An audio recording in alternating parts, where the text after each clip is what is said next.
I'm Zeynep Coşkun, Research Fellow at Sharq Forum. Today I have with me in Istanbul at Conrad Hotel, Jose Martinez, who's a Gates Scholar from the University of Cambridge. His research specializes on food politics in the Middle East. Welcome, Jose. Thanks for joining us to our conference on Rethinking Violent Extremism in the Middle East. But today, let's talk with you about ISIS and what happens if ISIS is defeated militarily. Well, first, thank you for having me. It's a pleasure. What happens in Syria if and when ISIS is defeated? I think one of the key answers is to look at the local coordination councils that have been funneling through a lot of the basic services to the populations in opposition-held areas throughout the war. And I think this is one aspect that has been completely neglected by foreign powers. We hear a lot about how they fund foreign fighters, the amount of arms and weapons that are sent in, but we don't think about funding the everyday, daily services that people need to get by, be it medicine, be it water, electricity, food. So I think the first step that should be taken without even ISIS being defeated, and especially once they are, if we are seeking to counteract the power of the Assad regime, is to make it possible for people to exist and to go about their daily lives in opposition-held areas without depending on the Assad regime in the way they do. One of the reasons the Assad regime has been able to monopolize its control over so many areas of Syria is its control over so many institutions, be it passports, be it electricity, be it the wages for teachers at schools. And we have to empower those there and think less about giving them arms, which may be one part of a larger strategy, but what we need to think about is making those local coordination councils that have been operating under extreme conditions in many cases for the last 5 years, giving them the tools through which to govern and help assist those who live under their control. Where does the opposition fit into that map, that struggle for sovereignty over basically providing services?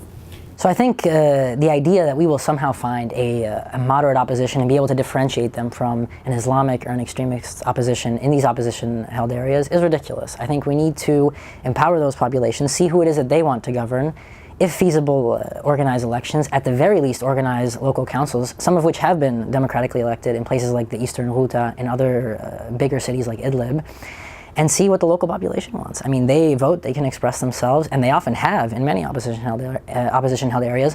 So rather than having foreign powers decide for Syrians who is apt to govern them, let's let the Syrians decide for once. And what do you think, if ISIS is defeated, who do you think will gain power and sovereignty over the areas ISIS used to govern? It's a difficult question. I mean, I think right now it depends where we're talking about. If it's in the south of the country, I think elements of the Free Syrian Army that have been supported by the Jordanian military throughout have a chance. In Deir ez-Zor and Raqqa, the main competitor seems to be the Syrian regime. In other places, it's Ansar al-Sharia. I think it depends on the area, right? ISIS is all over the country. What I do think is that there are alternatives, and I would remind kind of audiences abroad that there are other forces that are trying their best to represent Syrians in ways that are more representative than what the Islamic State has been doing, and that we should give them a chance to do so. I don't think the automatic alternative to ISIS has to be the Assad regime. I think that's a false dichotomy that we've had thrown down our throats over the last 6 months by the Assad regime, and they've succeeded in having us buy this line that it's them or the terrorists. But there are more options out there. And what do you think happens with the ISIS expanding over Syria and Iraq? And if ISIS is defeated, do you think that some portions who gain sovereignty in the Syrian territory can also be influential in the Iraqi territory?